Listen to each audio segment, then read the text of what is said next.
Donc, il y a un groupe qui vient de Paris, c'est ça? Merci d'avoir fait tout ce chemin pour revenir jusqu'ici. Nous nous sentions très bénis d'être dans votre association. Merci infiniment. Donc aujourd'hui, nous allons partager un verset de la Bhagavad Gita, chapitre 9, verset 2. Mais avant, vous pouvez répéter après moi. Om Namo Bhagavate Vasudevaya.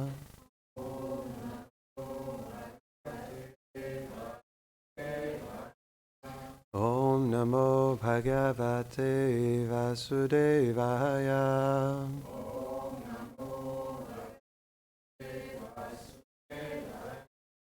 Om Namo Bhagavate Vasudevaya.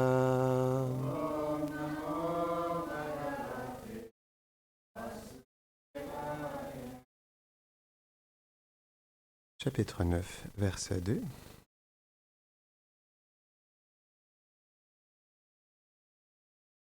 Rajavidya Rajaguyam Pavitram Idamuttamam Pratyaksha Vagamam Dharmyam Susukam Kartumavyayam. Traduction.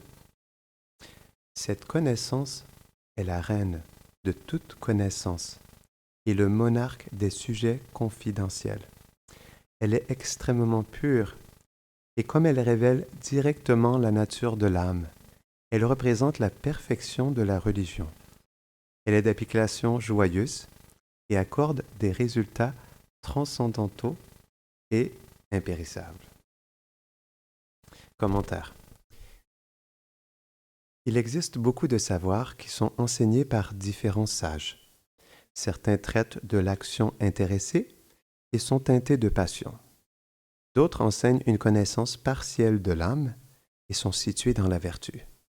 Or, seule la connaissance qui révèle la nature éternelle du Seigneur et le lien qui unit éternellement l'âme à lui est transcendantale. Elle n'est pas teintée par l'action intéressée et le désir de libération. Le Seigneur révèle la connaissance la plus confidentielle sur lui-même et sur l'âme. Cette connaissance donne le moyen à l'âme de réaliser le lien qui l'unit éternellement à Krishna. Elle représente donc la perfection de la religion. Elle est naturelle et joyeuse pour l'âme, puisqu'elle éveille sa véritable nature. Elle la place dans une situation éternelle et impérissable. Jai. Jai. Om Gyanatimirandasya Gyanam Jara Sharakaya Chakshurun Meditam Jaina Tasmai Shri Gurave Namaha Shri Chaitanya Manobhishtam Stapitam Jena Bhutale Swayam Rupa Kadamayam Darati Svapadantikam He Krishna Karuna Sindho Dina Bandho Jagatpate Gopisha Gopika Kantha Radha Kanta Namostute Tapta Kanchana Gaurangi Radhe Vrindavaneshwari Vrishabhanu Sudedevi Pranamami Hare Priye Panchakalpatarubhyascha Kripa Sindhubhya Cha Patitanam Pavanebhyo Vaishnavebhyo Namo Namaha Jaya Shri Krishna Chaitanya Prabhu Nityananda Yadvaita Gadadhara Shivasadi Gaura Bhakta Vrinda Hare Krishna Krishna Krishna Hare Hare Hare Rama Rama Rama Hare Hare Hare Krishna Krishna Krishna Hare Hare Hare Rama Rama Rama Hare Hare Hare Krishna Krishna Krishna Hare Hare Hare Rama Rama Rama Hare Hare Namahum Vishnu Padaya Krishna Prashtaya Bhutale Vimate Bhaktivedanta Swaminiti Namine Namaste Sarasvati Deve Gauravani Pracharine Nirvishesha Shunyavadi Ashtadade Shatadine.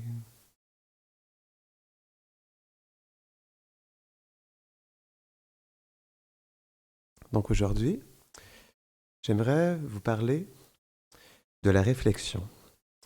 Comment la réflexion est essentielle pour le progrès spirituel. Pas seulement l'éducation. Donc, Krishna, elle expliquait que cette connaissance, elle est parfaite car elle donne une perception directe de l'âme. Mais elle est d'application joyeuse. Donc, nous pouvons nous pouvons avoir une perception directe de l'âme lorsque nous appliquons la connaissance de la Bhagavad Gita dans notre vie. C'est à ce moment qu'elle se révèle à nous. C'est ce qu'on appelle Vigyan. Parce que cette connaissance, elle est vivante. Ça s'appelle Shabda Brahman. Shabda Brahman, ça veut dire que c'est un son transcendantal. Son transcendantal, ça veut dire que c'est une vibration qui, lorsqu'on médite dessus ou qu'on la chante, comme elle est transcendantale, elle éveille la transcendance à l'intérieur de nous. Donc, je voulais parler de l'expérience aussi, parce que dans notre vie humaine, nous pensons que l'expérience est ce qui nous aide à apprendre dans la vie. Mais l'expérience n'est pas la seule chose. Je dirais que même l'expérience est limitée en soi. Pourquoi? Parce que même si tous les êtres dans ce monde font leur expérience, ils reviennent vie après vie dans ce monde. Donc, si l'expérience était la culmination de notre réalisation sur nous-mêmes et sur la vie, alors nous serions réalisés depuis des temps immémoriaux. Mais nous sommes plutôt conditionnés depuis des temps immémoriaux. Donc, c'est pourquoi ce n'est pas seulement l'expérience qui apporte la sagesse. Si elle apporte, mais lorsque nous apprenons de cette expérience, c'est ce qui fait toute la différence. C'est ce qui nous rend sages. C'est la réflexion sur cette expérience qui nous donne des leçons de vie. C'est comme ça qu'on peut réellement progresser. Donc, c'est pourquoi l'avancement spirituel ne vient pas seulement de la lecture des textes sacrés ou de la pratique de la dévotion, comme on appelle la sadhana bhakti. C'est la dévotion qu'on met en pratique dans notre vie, en appliquant les enseignements de Krishna au quotidien et en cheminant sur le chemin de la dévotion. Mais à moins qu'il y ait une réflexion, une absorption et une introspection plus profonde, alors l'avancement spirituel ne viendra pas. Benjamin Franklin, il dit qu'il était le fondateur des États-Unis, le père fondateur des États-Unis.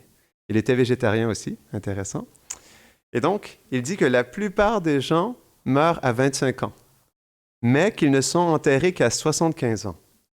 Car à 25 ans, la plupart des gens cessent de penser, d'apprendre et de grandir.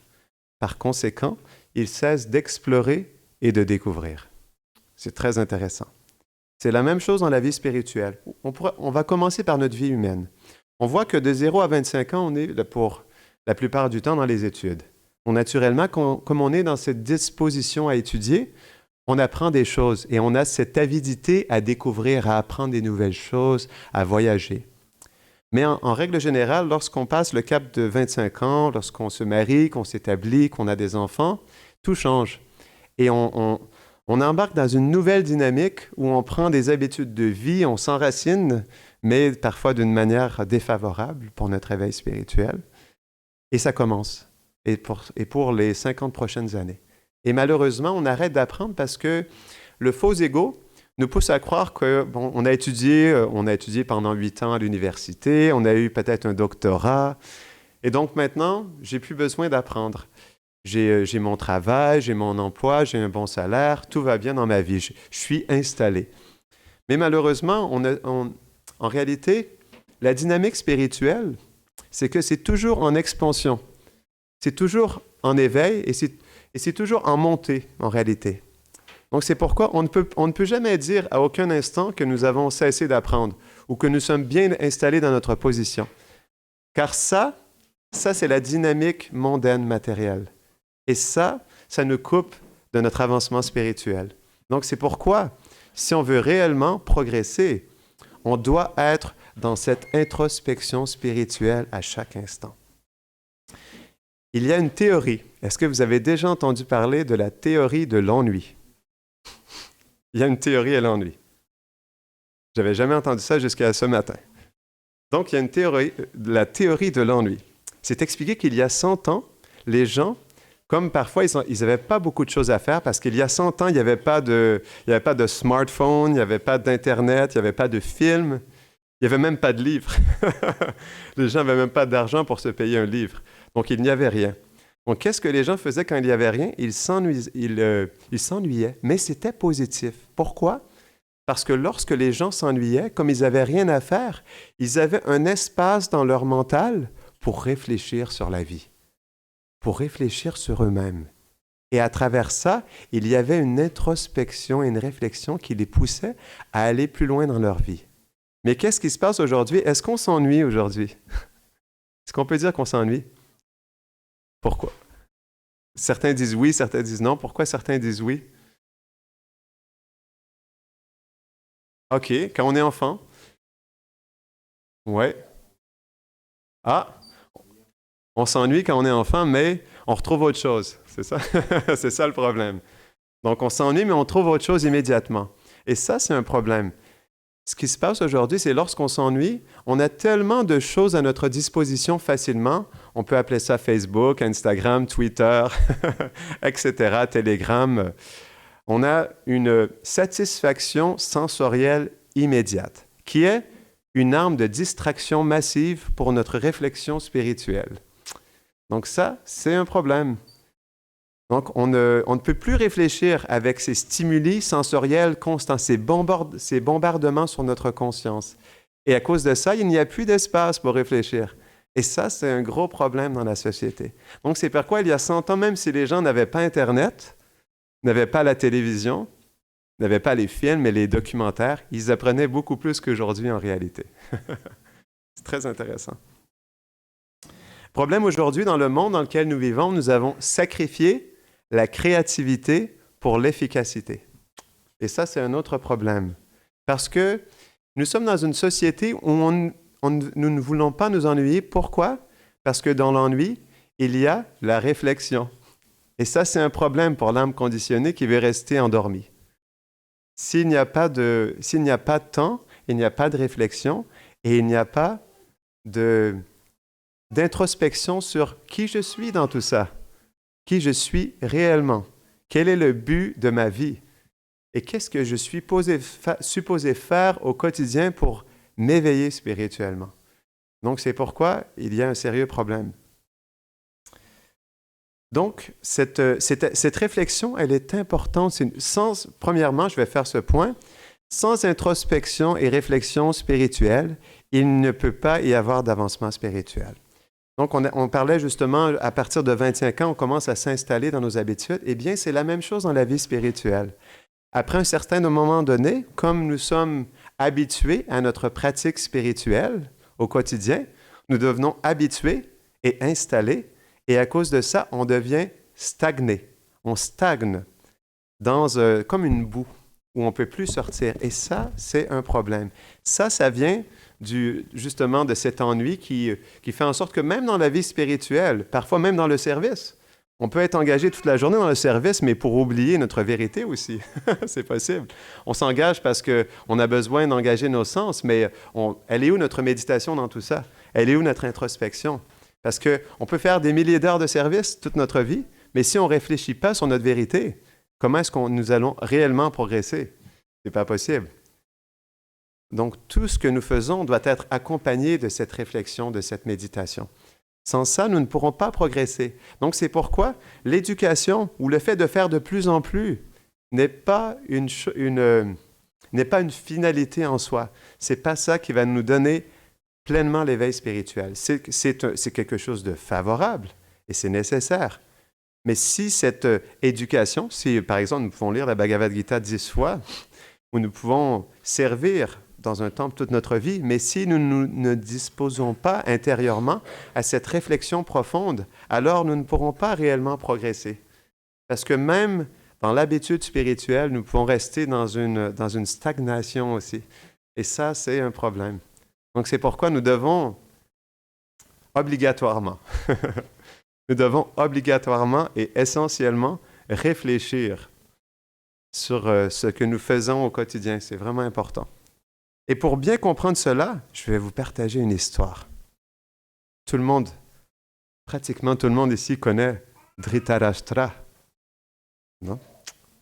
Est-ce que vous saviez que Dhritarashtra, toute sa vie, on a essayé de l'aider à transformer sa conscience, à changer son caractère, mais toute sa vie, il a refusé. Et ça a commencé au tout début, lorsque il a eu ses 100 enfants, mais plus spécifiquement Duryodhana, parce que ça avait été prédit que Duryodhana allait être la personnification de la malice et de l'envie. Et donc, des grands sages sont venus, premièrement, voir Dhritarashtra pour lui expliquer cela. Un enfant peut être sacrifié pour l'amélioration d'une famille. Une famille peut être sacrifiée pour le village. Un village peut être sacrifié pour le pays, et un pays peut être sacrifié pour toute l'humanité. Donc, première instruction qu'il a reçue, mais il a refusé. Parce que Dhritarashtra, qu'est-ce que Dhritarashtra veut dire? Qu'il était aveugle. Il ne pouvait pas voir, pas seulement en externe, mais aussi en interne. Donc, il portait réellement bien son nom, Dhritarashtra. Il était aveugle à tous les niveaux. Donc, il n'arrivait pas à voir. Pourquoi? Parce qu'il avait des attachements trop profonds. Il avait une trop forte identification à ses enfants. Et il était attaché trop fortement, puis à cause de ça, il n'arrivait pas à comprendre ce qui se passait réellement. Donc, c'est pourquoi la transformation, l'évolution du caractère ne va pas venir seulement du fait d'agir de plus en plus, mais d'une introspection plus profonde dans le cœur. Je voulais rajouter ça, parce que c'est important. Donc, deuxième instruction, Shakuni. Shakuni qui était l'oncle des Pandavas. Donc, Shakuni, il lui avait donné tellement d'idées à Dhritarashtra de différentes manières d'anéantir les Pandavas. Donc, pour ceux qui ne connaissent pas trop, le Mahabharata est l'épopée le plus important de l'Inde ou de l'histoire de l'humanité, parce que c'est expliqué qu'il y a 1 million de versets dans le Mahabharata, la version originelle. Et donc, dans le Mahabharata, il y a l'histoire entre les Pandavas et les Kauravas. Et donc, il y a eu toute une c'est quoi le mot? Pardon? Pas une circonstance, mais pardon? Il y a pas un conflit, mais ils ont fait un complot. Merci. Un complot. Donc, ils ont organisé toutes sortes de complots pour que les Kauravas, parce que c'était les Pandavas qui étaient les fils de Pandu, qui était l'empereur auparavant. Pandu était le frère de Dhritarashtra. Il était l'empereur de l'humanité. Et naturellement, comme ses fils, les Pandavas étaient ses fils directs, ils étaient les héritiers du trône. Mais lorsque Pandu a quitté son corps, comme Dhritarashtra était toujours vivant, son frère, c'est lui qui a reçu la responsabilité de tout le royaume. Mais c'était accepté que c'était les Pandavas qui devaient recevoir par la suite le royaume. Et donc Dhritarashtra, il voulait absolument que ce soit ses fils, les Kauravas, Duryodhana, etc., qui puissent recevoir le royaume. Et ils ont fait toutes sortes de complots. Ils ont même poussé les Pandavas, qui ont perdu un jeu de dés, à partir en exil. Ils avaient tout perdu, leur royaume, même eux-mêmes. Ils avaient perdu leur personnalité parce qu'ils s'étaient vendus dans le jeu de dés. Ils avaient même perdu leur épouse Draupadi. Donc, ils avaient tout perdu et à cause de ça, on les avait forcés à partir en exil pendant plusieurs années. Et donc, Shakuni, il a essayé de toutes sortes de manières de les anéantir et plusieurs sont allés voir Dhritarashtra pour lui dire « Non, ne fais pas ça, ils sont justes. Ils sont les héritiers légitimes du trône. » Mais à cause de son attachement, Dhritarashtra n'a pas pu écouter encore une fois. Plus tard, lorsque les Pandavas sont revenus de leur exil et qu'ils devaient reprendre leur royaume à ce moment-là, on lui a de nouveau demandé de leur donner ce qu'ils méritaient. Et même à ce moment-là, Dhritarashtra, il a refusé. Et c'est expliqué Duryodhana, le fils préféré de Dhritarashtra, Duryodhana, lorsque les Pandavas ont approché avec humilité Duryodhana, ils lui ont demandé, s'il te plaît, nous voulons même juste, nous sommes des kshatriyas, des rois, nous devons régner sur un royaume. Nous voulons simplement juste chacun un village. Peux-tu nous donner, s'il te plaît, juste un village chacun pour que nous puissions exercer notre devoir d'être des rois, des kshatriyas? Et qu'est-ce que Duryodhana a répondu? Je ne vous donnerai même pas l'espace qu'on peut trouver à l'intérieur du bout d'une aiguille. La personnification de l'envie et de la malice. Donc, encore une fois, Dhritarashtra n'a pas écouté la raison, était toujours aveugle du juste chemin à suivre. Donc, qu'est-ce que c'est? Krishna lui-même, la personne originelle, celui qui a enseigné la Bhagavad Gita, il est venu en tant que Shanti Dutta. Qu'est-ce que Shanti Dutta veut dire? Dutta veut dire messager et Shanti, la paix. Donc, messager de la paix. Donc, Krishna, il est venu en personne, il est allé rencontrer en personne Duryodhana et il lui a demandé, s'il te plaît, ne va pas en guerre. S'il te plaît, évite ce fratricide, parce que c'était tous des frères et ils allaient s'entretuer les uns envers les autres. Donc, s'il te plaît, Krishna, il a mendié. Avec humilité, Krishna, il a mendié Duryodhana d'arrêter tout ce conflit pour éviter une catastrophe de l'histoire de l'humanité. Parce que 640 millions de personnes sont mortes pendant cette guerre. C'est la plus grande guerre de l'histoire de l'humanité. Donc, même avec ses bons conseils, il a essayé de l'aider d'éviter la guerre, mais il est toujours allé de l'avant tout de même. Donc, au dernier moment, après la victoire de la guerre, après que tous ses enfants aient été tués, ses frères, ses oncles, tous les gens dans ce royaume aient été tués, il a été pris en charge pendant 35 ans dans le royaume des Pandavas, ses ennemis jurés. 35 ans, ils l'ont reçu avec humilité, l'ont servi comme un visiteur spécial. Et donc, Vidura, quand il a vu ça, il est retourné dans le royaume, il a vu que Dhritarashtra, il était là après 35 ans, puis il s'est dit, mais qu'est-ce qu'il fait là? Donc, il est allé voir Dhritarashtra, il a voulu vraiment lui parler. Là, il s'est dit, non, là, c'est la goutte qui fait déborder le vase. Toute ma vie, j'ai essayé de l'aider, mais là, il n'arrive pas à comprendre. Là, maintenant qu'il a tout perdu ses attachements, là, une fois pour toutes, je vais essayer de lui donner la raison. Donc, Vidura lui a dit, tu as perdu tous les membres de ta famille. Tu as également perdu ta santé, tes dents tombent. Tu as du mucus qui sort de tes narines. Ta vue baisse, tu tousses, ta mémoire disparaît. Tu as perdu ton honneur. Tu es devenu comme un chien dans la maison de l'ennemi et ils te nourrissent de leur reste. Donc là, quand Dhritarashtra a entendu ça, c'était comme pour lui aussi la goutte qui faisait déborder le vase. C'est pourquoi il y a un verset intéressant dans le Srimad Bhagavatam. Une personne intelligente devrait donc rejeter toute mauvaise association et adopter à la place l'association de saints dévots, dont les paroles coupent l'attachement excessif de son mental. Donc, selon vous, quelles étaient les raisons qui ont poussé Dhritarashtra à écouter les instructions de Vidura? Quelles étaient les raisons qui l'ont finalement poussé à accepter ces instructions et les suivre réellement? Il n'était pas loin de la mort. Une raison, exactement. Il était dans une situation d'urgence. Il perdait ses dents, il allait mourir. Donc, naturellement, c'était le temps qu'il se pose des questions. Autre chose. Il a tout perdu. Ses espoirs matériels ont été fracassés. Parce que ses attachements avaient disparu aussi, quoi. Sa famille, ses enfants, ce qui était le plus cher à ses yeux. Autre chose? Il était désespéré, exactement. Il n'avait plus aucun espoir dans la vie. Autre chose? Il a expérimenté tellement de pertes. Il a tout perdu.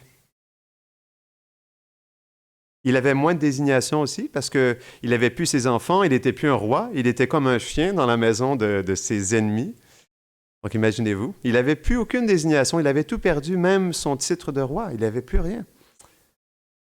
Et, dernière chose, la répétition des mêmes instructions. À un moment donné, après avoir entendu toute sa vie la même chose, ça l'a finalement rentré dans son cœur. Parce qu'il a été humilié à la fin par les mots de Vidura. Complètement humilié. Là, c'était... OK, là, je pense que j'ai entendu la même chose toute ma vie. J'étais un sot, j'étais complètement, réellement aveugle à tous les niveaux. Et là, c'est le temps que je commence à me poser des questions. Donc, l'histoire de Dhritarashtra, elle est très importante pour nous. Nous sommes des Dhritarashtra. Nous sommes aveugles.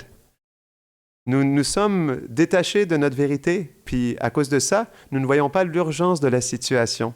Et malheureusement, nous n'investissons pas de temps de qualité pour le progrès spirituel.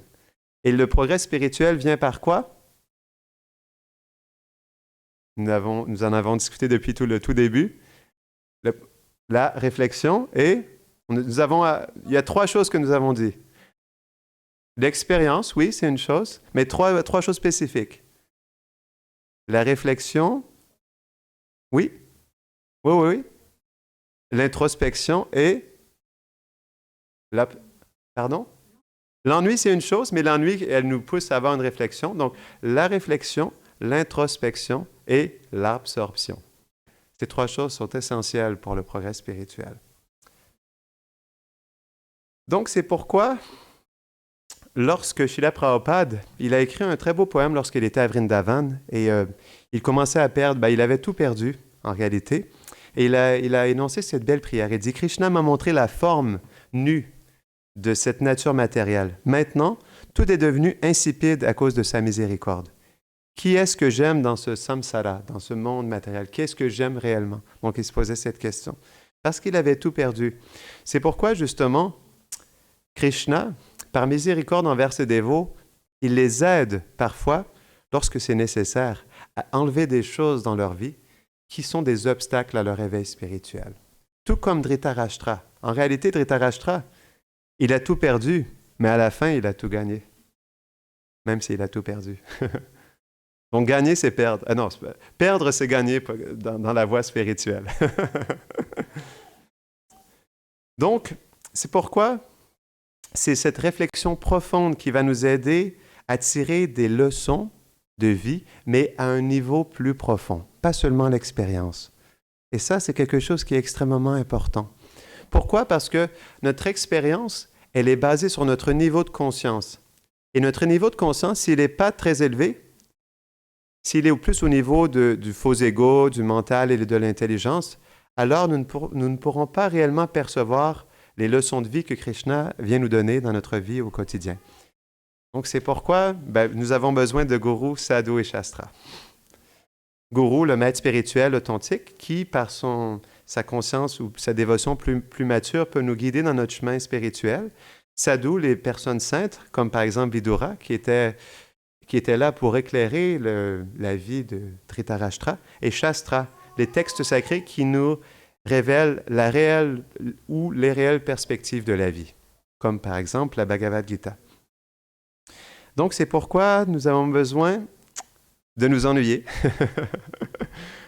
Ce qui veut dire, nous devons trouver des moments dans notre vie, et ce, au quotidien, pour pouvoir réfléchir sur nous-mêmes, sur notre but, et sur comment nous pouvons progresser dans la vie. Parce que sans ça, nous allons stagner comme dans une mare, et nous ne pourrons plus avancer. Et à cause de ça, nous nous confortons justement dans ce qu'on appelle avidya, dans l'ignorance.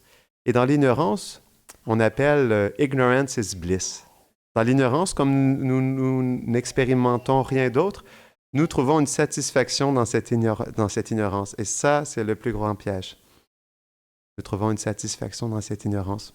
Donc, c'est pourquoi nous devons prendre une opportunité précieuse à tous les jours, ne serait-ce que même un instant, si ça peut commencer par cela. Je dirais qu'on se regarde dans la glace, parce que au moins on se voit face à face avec ce corps. Donc, lorsqu'on se brosse les dents le matin et qu'on se regarde dans la glace, on devrait toujours se poser la question, OK, voici une nouvelle journée, qu'est-ce que je suis supposé faire aujourd'hui? Comment je peux progresser aujourd'hui? Ça pourra nous aider, ce petit instant de réflexion, à progresser plus profondément dans notre vie spirituelle. Donc, nous allons terminer ici. Grantaraj Srimad Bhagavad Gita ki, Janita Gora Premanande.